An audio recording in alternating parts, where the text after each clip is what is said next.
Well, I made it back from Korea, and after a 14-hour nap, I am so much clearer with words. Let me tell you about the experience coming back into Thailand. So, first of all, Korea, amazing. 4 days, not enough time, really not enough time to be there. There's so much to do, so much to see, so many resources that I had not tapped into because I had to cancel my hair appointment because I messed up and had to use that money to pay for my tardiness of leaving Thailand. So, but I did have a great experience, wonderful food, and just walking around and not having an immersive experience because I couldn't go off the beaten path to just see where the locals really hang out. I normally like to go to a park and see a museum, and there's a bookstore there I wanted to see, so I wasn't able to do any of that. But just being in Myeongdong, which is one of the more touristy areas, went there, saw their night market, which was setting up as I was leaving my facial appointment, and just realizing the vibrancy of the area. I went to a Daiso, which was huge. I've never seen a Daiso that big. And got a few things. And Daiso had some of the same things that the tourist traps were trying to sell for a fraction of the price. So Daiso for the win each and every time. Had great food. I stayed in the region called Yeongdong, which is a seemingly slower pace, but still popping at the same time because most areas I've been to in Asia, things don't start until after 6. So if you're there late, you're gonna have a really good experience. But y'all know I got a bedtime. I'm not 22 anymore. So walking around, just enjoying the food and enjoying the scenery, enjoying the vibe of the area was wonderful. I head back to Thailand. When you come into Thailand, you are required to fill out a TDAC card, which pretty much says, hey, I'm in your country, and here's why I'm in your country and when I'm leaving your country. I fill out the card, which is an electronic thing online. It's free. It goes through. I get up to the immigration counter and I'm pulled out of line. And I'm like, okay. And I was asked, when are you leaving? I said, well, I have a connecting flight. I have a connecting flight in the morning. And they're like, no, when are you leaving Thailand?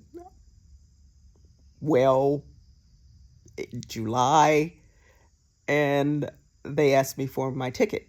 What's your flight number and all that? It's like, well, I don't have a ticket yet. They're like, okay, go with him. So an older gentleman came and escorted me to another area, said, sit here for a moment. They brought me paperwork. I had to fill out some more paperwork. And then say a younger guy came and got me and was asking me questions. When are you leaving? I said, well, in July. He's like, do you have your ticket? I don't have a ticket to leave yet. I'm getting that. I came on this trip standby. I flew from the United States standby to Amsterdam and then took a flight to Thailand. I don't recommend flying standby if you have a lounge pass because you can't get into the lounge. And if you are laid over, that means you got to go somewhere else because you have to have a ticket to get into the lounge. So don't recommend standby on an international trip. Anyway,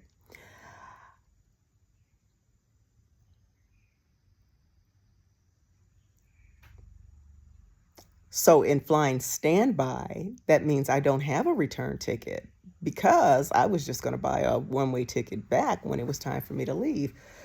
Rules are changing over here. So the older gentleman comes back. The younger guy is asking me, what do I do for a living? I say, well, I'm retired. What did you do? I worked at a college.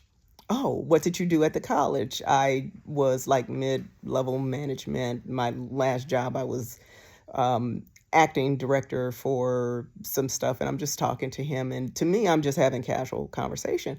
And he's like, oh, university. You work at university. So he calls the older guy back over, and he's talking to the older guy, and they're, of course, speaking in Thai at this point.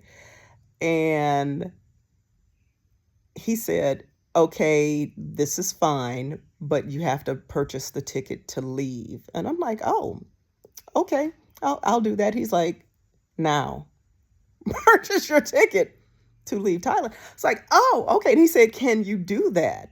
Do you have enough money to do that? I was like, well, yeah. Let me look for a flight online, and I'm going through my phone. Reception is bad, so I can't really.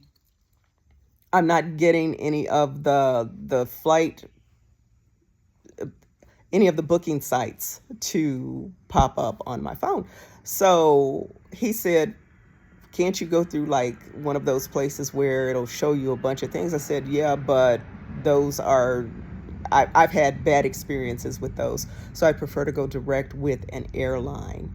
I'll check them for the outline, but I won't book through them. But the reception was bad, so I couldn't even do that. The older guy said, you know what? Book your ticket as soon as you are able. Once you book your ticket, you have to leave by July 5th. And he wrote this down. It's all on the paperwork.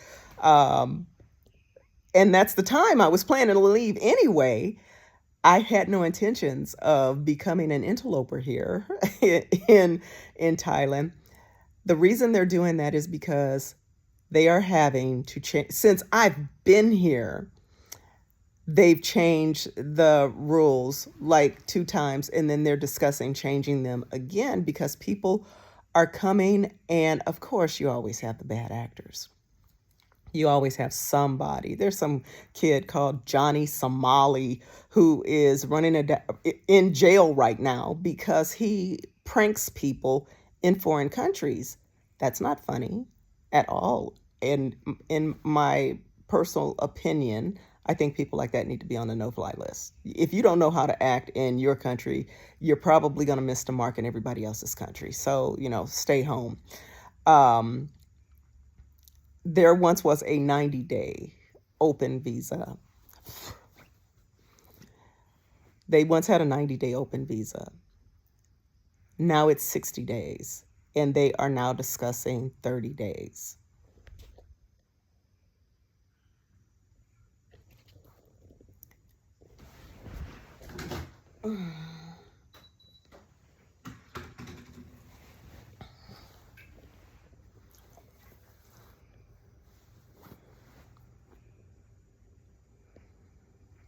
And that is totally understandable. If you are going to a foreign country, research the regulations before you leave. There are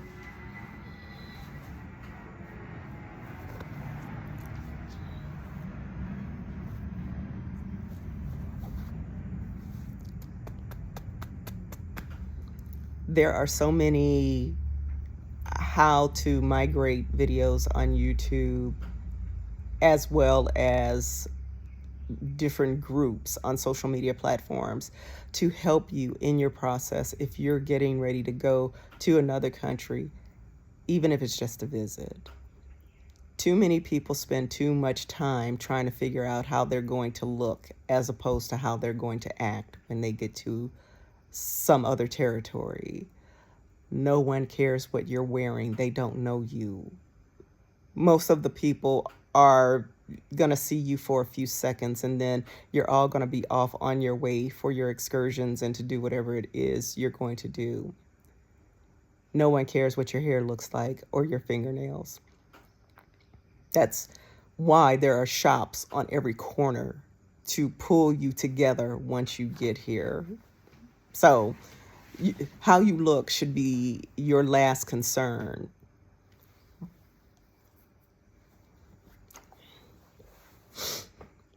How you look should be your last concern when you travel. how you act should be in the top 5 things that you get right before you leave home. That and having your passport and all your documents in order. So I have to exit at the time I was going to exit. But that overnight at the airport almost broke my back. I had booked a hotel room, but by the time I finished getting through the immigration process, it was like 1 o'clock in the morning. Yeah, it took a few hours. There were some people that were there before me, and they were there after me because they couldn't answer the questions. One guy wanted to argue his point and was talking about how his friend was coming to get him. It's like, okay, then you're going to sit here until your friend comes to get you. And by the way, fill that paperwork out, because we're not going to let you out of this space just on your word. So thankfully, I will be able to finish my vetting process of this area, check out a few more areas, and then make a decision. I must come back to the U.S., not just because they want me out of the country, because I'm having a great time over here. I'm not causing any problems. I am being as delightful as I always am. But with the thought of potentially relocating to another country, I need to make certain that everything I have in the U.S. is in order, because I need no ends tied. I don't need to leave ends untied. And here's my thought process. Here's my thought process as I go through this 6.0 journey of life. I have been ready to settle down since forever. And when I say settle down, I'm not talking about marriage and all that stuff. That's, if you know me, you know.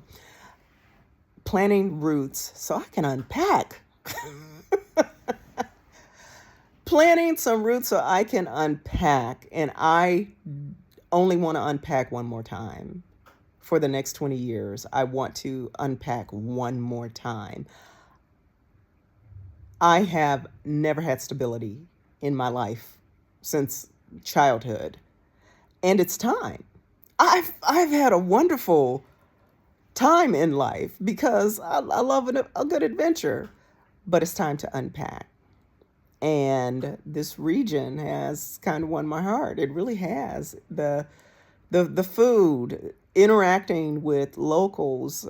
My next step is, of course, language classes, which I will immerse myself in when I return. Right now, taking language classes would impede upon me continuing to vet the area. So there's that. So that 14-hour nap I had was justified, because if you've never slept in an airport, and this was not my first time sleeping in an airport, it's not comfortable. And unfortunately, they don't have like the sleep pods that you can find in other international airports, mainly like Japan. They have sleep pods at the airport. But the adventure continues, and yeah, I'll keep you posted.